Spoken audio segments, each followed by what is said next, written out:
Afghanistan, we had an opportunity to go and do a medical clinic for some from Peshmerga, some Kurdish soldiers who were fighting ISIS actively.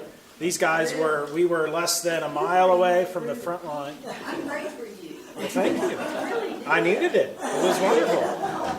But when we did, we met the needs with a just basic medical, treating headaches and little stuff.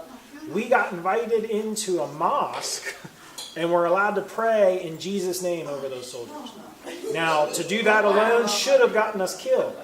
But because we were meeting the needs of the body, we got to do these things, stand in a mile from ISIS. It's just, when we get on God's agenda, we do really, really wonderful things. And so having these things in our toolkit to be able to meet the needs of the body opens up those things that can really make our community stronger in the downer.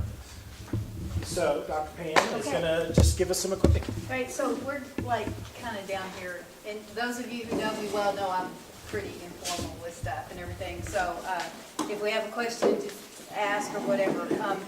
By no means do I have in the middle so we can see you? yes. By no means do I have the definitive answer. This is just kind of what we have come up with as we've talked about this in my household and in my family, and just from a practical standpoint. Just from a practical standpoint, in 2009 we had the ice storm, and we live kind of in the middle of nowhere, and so we didn't have power for 3 weeks. And for the first week, we were cut off totally, could not get in or out. Nobody could get in or out to us. We had no phone, either cell. When was it? No, we're okay. 2009? Yeah, 2009. Yeah, we had no cell phone. We had no landline. We had nothing. And so we went from, full power to zero. And all your animals. yeah, and I mean, we've always kind of prepared this way because we live in the middle of nowhere, and there's been lots of times throughout the time that we've lived there that we didn't have power or different things like this, things that pop up that we tend to take for granted. So in doing that, we've just kind of discovered some things that work, things that don't work, and then how we need to prepare. And we've really, my husband and my son that just left, we've really sought the Lord about how to prepare and should we prepare and not work in fear or anything else like that. But where does He want us in this? So this is just a few things that I use. I teach for preparedness groups across the United States, and so we're going to condense what I usually do in about 4 hours down to about 20 minutes. So, okay, so here we go. Hang on, we're going.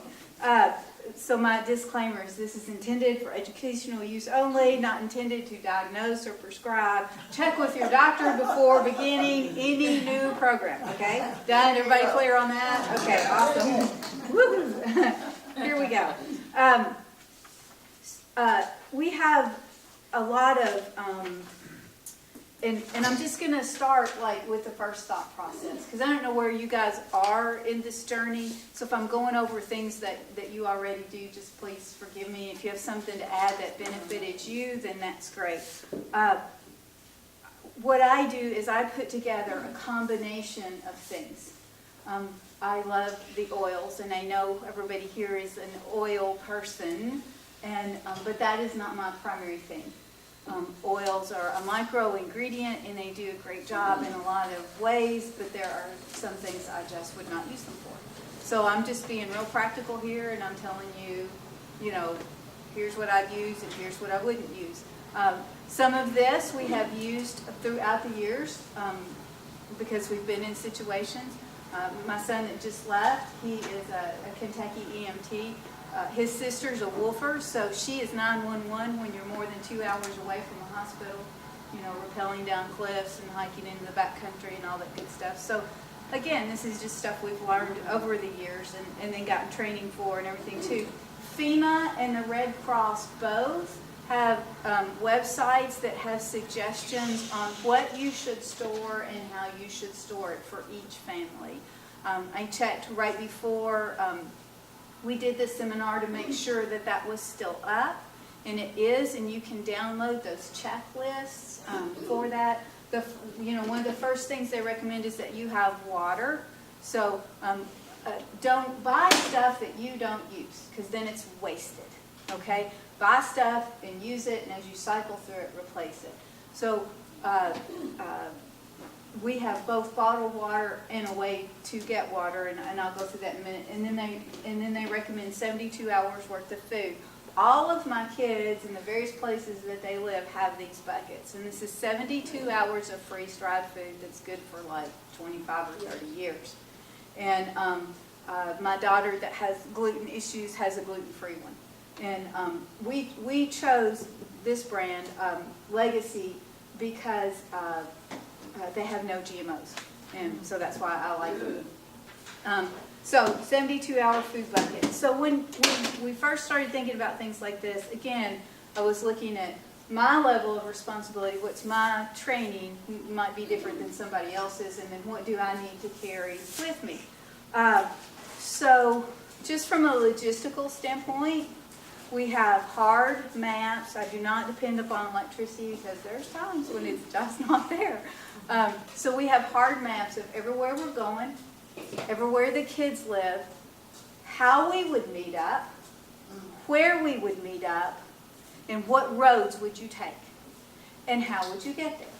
For example, my daughter that's in Myrtle Beach, if she had to walk home, we got one of those golf cart, pull cart things for her. If her bike didn't work and the trailer on her bike didn't work and she couldn't do her car, that she could pull her stuff home. Because I guarantee you when you start adding stuff up, it will get really heavy really quick. So, you just have to think through your different scenarios. We have hard maps. We know if something was to go south here, and Perry and I were both in town working, where would we meet up? When would we leave out? And it's like Martin said, you've got that day or two that you're going to be safe to travel, that you'll get help as you go along the way, and then things will digress quickly. So along those lines, do you guys want to hear oils first, or do you want to see the stuff first? The stuff. Okay. So this New information. new information. Okay. This is my first aid pack, and because of my training and stuff, it goes with me where I go. So scarf, because these are great in a variety of situations, and over if things are bad, or and you need to cover your mouth, or if it's cold or whatever, then I always have a scarf with me. And this one I bought. Carolina Readiness has a lot of great things, and it has everything in it medical. This is my medical pack. I've got everything from big trauma bandages to sprained ankles, more trauma bandages and first aid pads, to a way to do sutures. I have a full suture kit in here. I have things that stop bleeding. I've got some small packages of ibuprofen and aspirin. I've got always, I told you I always have extra gloves, 2 Band-Aids and things. So this is, it's one that I really liked because I obviously am not the size that my son is, and his pack is much heavier. As a matter of fact, I can't lift his pack. But what's cool about this is it's got little places for me to hang things on and everything, and it's lightweight. I can carry it. I can carry it quick in a fast situation. Should you just need a first aid kit wherever you're at, this one is quick and it's easy to go. I found some online that I really liked the other day by a company called Vanguard, and they have a lot of different little pouches, like for a small one, even if you're just making a first aid kit out of an Altoids tin, and you take straws and you put your, you seal one end and then you put your burn ointment or your aloe vera in the straw and you cut it off and you seal it, and so you've got stuff for burns, and I use the little mini oils kit that always goes with me, where you put your little mini bottles of oils in it, and some Band-Aids, and it fits in an Altoids tin and stuff. So that's, Is that yeah. Vanguard? Vanguard, yes, Vanguard, yeah. And they have a couple of different ones that fit different ways, and I really like those. I always have in the pack things like electrolytes and vitamin C, those emergency packs and stuff like that you get. I always have those on hand. Whenever I worked with sports teams and stuff, people get dehydrated and your electrolytes get off and things, and these are great. The first aid kit that you should put together is for you. It should be everything in it that you need, and or secondary, your family. Because if you don't have what you need and you get somewhere, or you're in crisis response, or a crisis happens at your house and you have stuff for everybody else, I think people will need diapers.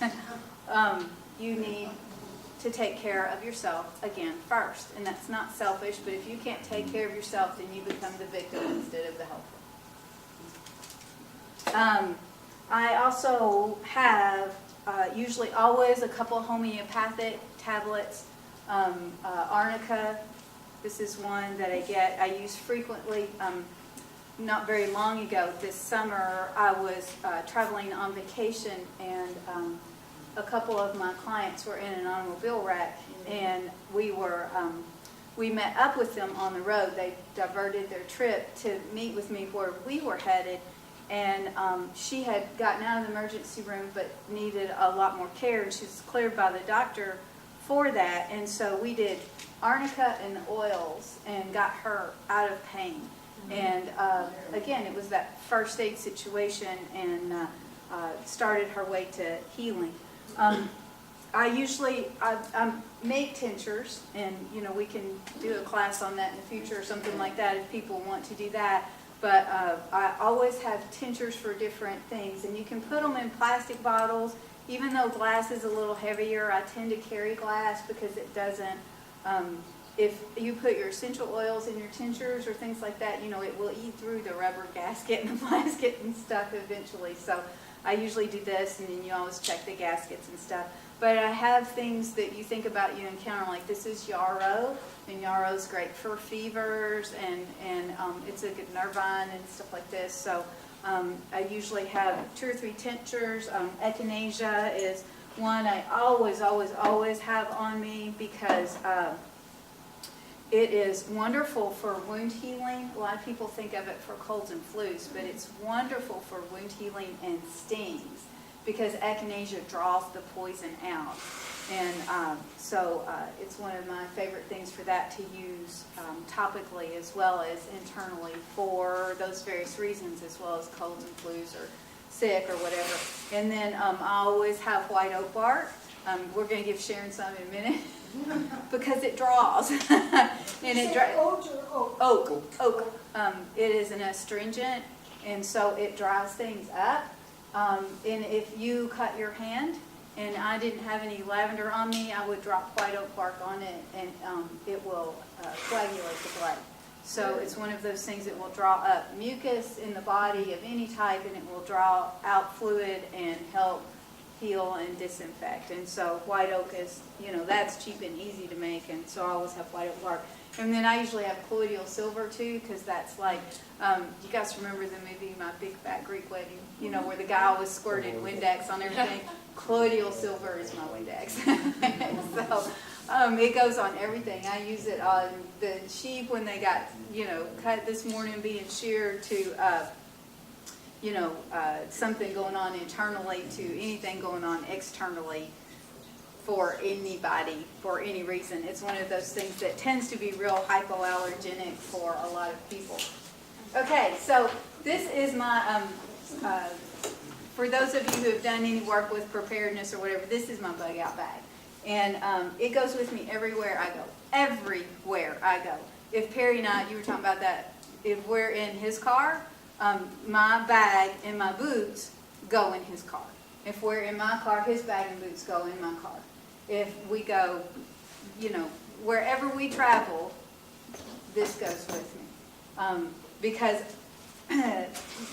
Lord willing, no matter what the situation, this has in it what I need to survive for an extended period of time. And so the first thing in doing that, because I'm a wuss about carrying things, is to find something that fit my body. So we went to the shop and we tried on packs. And it was like, okay, I need pockets for this. And of course, you don't know what all you need pockets for, or I didn't. You guys may be more organized than I am. But it's like I wanted to have lots of little pockets, and I need for this, and I need for it to fit my body. And I need to be able to, if I have some weight in it, I need to be able to carry it. That doesn't do you any good if you can't lift your pack. So that was the first thing I did. And that I would suggest that would be the first thing that you guys would want to do too, is find something, because not all backpacks are made the same. I ran by Office Depot last week because I wanted to show you, if you all put one together from scratch, how you could do that.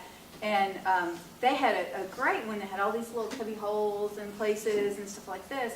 And I put it on, and it was the most uncomfortable thing in the whole world. And I was like, well, that won't work. And so try them on and see what fits your body. And they fit, or they feel differently when they're loaded too. Yes, yeah. So what is that? What kind is that? This is a Redhead Bass Pro Shop. Yours would have to be a silver head. Okay, yeah, so. And I have, my boots are Under Armour, and they come to like right here. And they're out in the car, I can go get them. But they're camo as well, but they are waterproof. And I always have a pair of socks stuck in them, always. And I always have an extra pair of socks in here so I can switch them out. Something that's a natural fiber, that's warm even when it's wet, and it will dry quickly. Okay, so just brief. I won't go through everything because some of it might offend somebody. But you have your survival bracelet paracord, and mine is pink. What is that? It's paracord. So paracord is great for a lot of things. I have a couple extra rolls here. You can, oh goodness, you can use it for everything. You can string shelter with it. You can make snares to catch animals. You can use it to give you balance if you're going down a slippery slope. It has tons of units. You can lash things together if you had to carry somebody or something. If somebody had something broken and you needed to make a splint, you can use your tree branches and you can lash it together with your paracord. You can use it as a tourniquet. I mean, it's rope. It's parachute cord. It's parachute cord, and this is one that when you cut the end of it, this one has about 10 yards. And so it's a way to weave them together. You braid it together, and then it's got a little, so, it fits on your wrist. It's real easy. I have extra here. Again, if it's wet, sticky, and not yours, don't touch it. I have gloves. And they're non-latex because I'm always real conscious if somebody has a latex allergy. So this is my little knife and fire starter. And then I have stuff in here in a minute. I'll show you that will start a fire real quickly. You can even use, we're taping this, aren't we? You can even use the lamp from your belly button to start a fire. Think about what you have. Chris is going, I'm not ever asking her to speak again. I saw that look on his face. I have waterproof matches that are in baggies as well. I have a compass and know how to use it, which is always effective. A lighter, a magnesium starter, and then some personal protection, which I won't bring out, but we'll just go with that. That's in the top portion. It's easy for me to reach back here like this and pull it out, should I need it. And, in a lights out situation, earthquake, disaster, you have to think not only will you encounter people, but you will encounter animals. And so it's always safe to think about, animals being wounded or different things like that. So again, think about protecting yourself and your family. Have a water bottle to filter my water in. Or if I'm somewhere where I can grab water before I was to have to hit the road, I can do that. I have a quick question about your compass. Yes. Would an EMP burst knock out your compass? You know, there's a lot of thought back and forth on that, whether it will or not. I do have some things in a Faraday bag. And, Or is it a Faraday? Faraday bag, yes. Yeah, EMPs, a high electronic magnetic pulse. So what I have in here is my handy dandy flashlight and batteries, so that my flashlight's not knocked out. There are bombs that exist that they're gonna drop over cities that will. Or solar flares. I don't know if you guys know, but we were under high alert week before last. Radio transmissions were out. We were at a 6 or 7. You can download an app on your phone and it will actually tell you that. And I will tell you the name of it. It is from the SPWC, and it's a national, it's a governmental thing, but they'll tell you, we'll rate the flare for you, they'll rate the solar stuff. Whenever I was a kid, whenever I was younger, my parents had radio stations, and we had solar flares in the late 70s, and it knocked our station off there, burned the transmitter tubes up, and we were down for 14 days waiting for new tubes to come in because it fried the tubes. So it's a real, it's things that's happened before in the past. Again, just being prepared, that's all, not speaking fear. Here's my drinking. This is my life straw from Sawyer, and you flush it with the syringe or draw up, and it filters through the bag into my bottle, and I could drink out of the Ohio River and be safe. And it, my kids all have a smaller version of this that just pops up, and they can actually drink from the ditch or something. And then I have clothing. So I have, again, things that stay warm, gloves, and different things. If you come upon someone and they've been injured and you're dealing with shock, one of the first things is they need warmth. And so I have waterproof clothing in here that goes over everything. So you can, if you can stay dry, a lot of times you can stay warm. So even if it's cool, then I've got something waterproof over it. And I've got the pants and the jacket. And it's all super lightweight and it will dry out quickly. Then I've got another little handy dandy first aid kit that's got small things in it, CPR mask, more gloves, and Band-Aids and ibuprofen and things like this. Small first aid kit that I could grab and take care of things. My tinctures are in here. I have toilet paper and another flashlight, things that you might need for comfort, like lotions or lip balms or whatever that could help you or someone else. Your multi-tool that does everything. Those of you that are old enough to remember MacGyver, your MacGyver tool. And then, as Tom said, here is my Jameson. And Your what? my Jameson. He was talking about Jack Daniels. I have Jameson. So I have 2 small bottles of that in there for various reasons. Everything from disinfecting wounds in a case of emergency to if someone needed some analgesic or Nervine, or if I needed to make a tincture, extract something from an herb that was on the side of the road or something, then I've got something to do it with. Here is poncho, that you get at Walmart, whatever, that covers everything, again, if it's raining. And then I've got a couple of space blankets in there. Again, you can get those from Walmart to help keep you warm or someone else warm. That's my empty pocket. Those where my tinctures and stuff go. And then here's my fire starter, my little magnesium fire starter, should I need to warm something up. And then I always have, and I took that out to show you guys and laid it down back there. I usually have 2 or 3 granola bars or paleo bars, things that are quick. Sometimes I have some freeze-dried stuff in there. Depends on what I've rated my bag for at the time. But I always keep about 2 days worth of food, 2 or 3 days worth of food in there, in the bag. Yes. So, I mean, that's it. I'm sure it's not comprehensive. You probably have other things in your bag that are, You didn't want to carry a stove? you can make a stove out of so many things. So, no, tin can that's in the ditch, you can make a stove out of. Those little hobo stoves, they're super easy to make, so, no.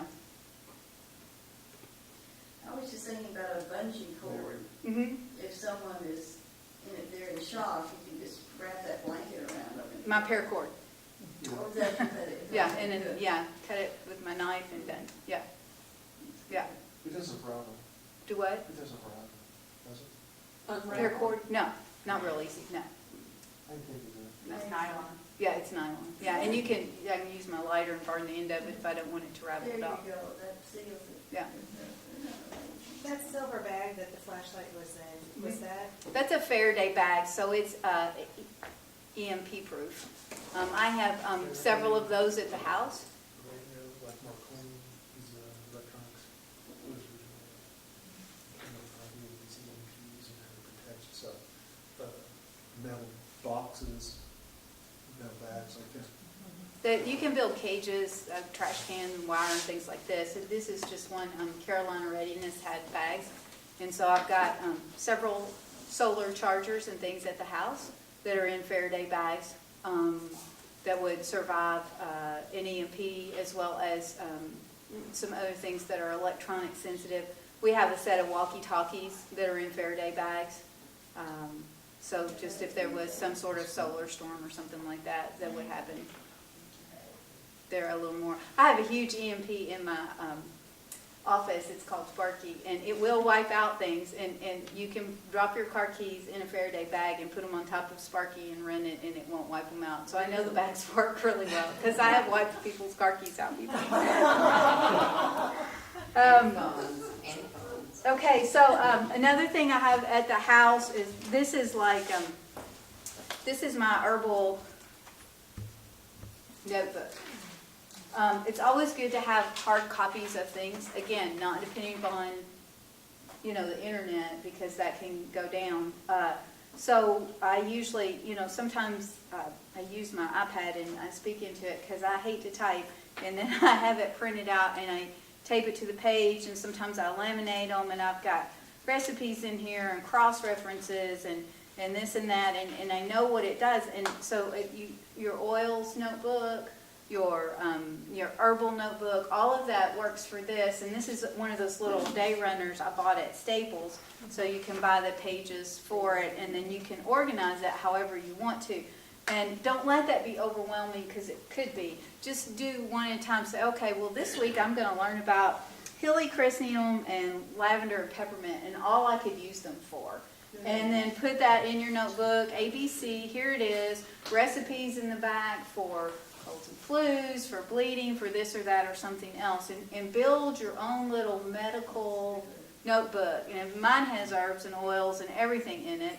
But again, it's lightweight, it's small. I like this because it fit my hand. You could have a big notebook if you wanted to. But it's information that I know, and a lot of it's firsthand stuff. It's like, well, this worked for this person's cough, or blah, blah, blah. Not just book things. If you buy books to learn how to do things, read the book now.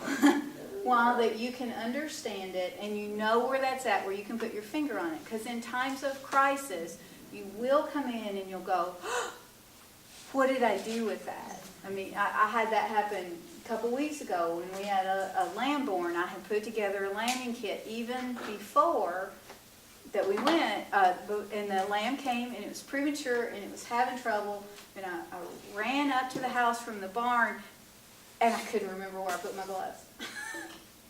But I knew I had everything else in the bucket for the lambing kit, and I found the gloves like a day later, and it was like, of course, I put those in the pantry. Why didn't I remember that? But in times of crisis, you don't remember things like that, And the other thing you were talking about, Chris, I thought was really neat, and not to go down a rabbit trail, but that denial thing that happens, in times of crisis is not something that is It doesn't always have to be, oh, well, they're just, they're just in denial. The body fragments and it's trying to deal, but also there's really neat brain research out in Martin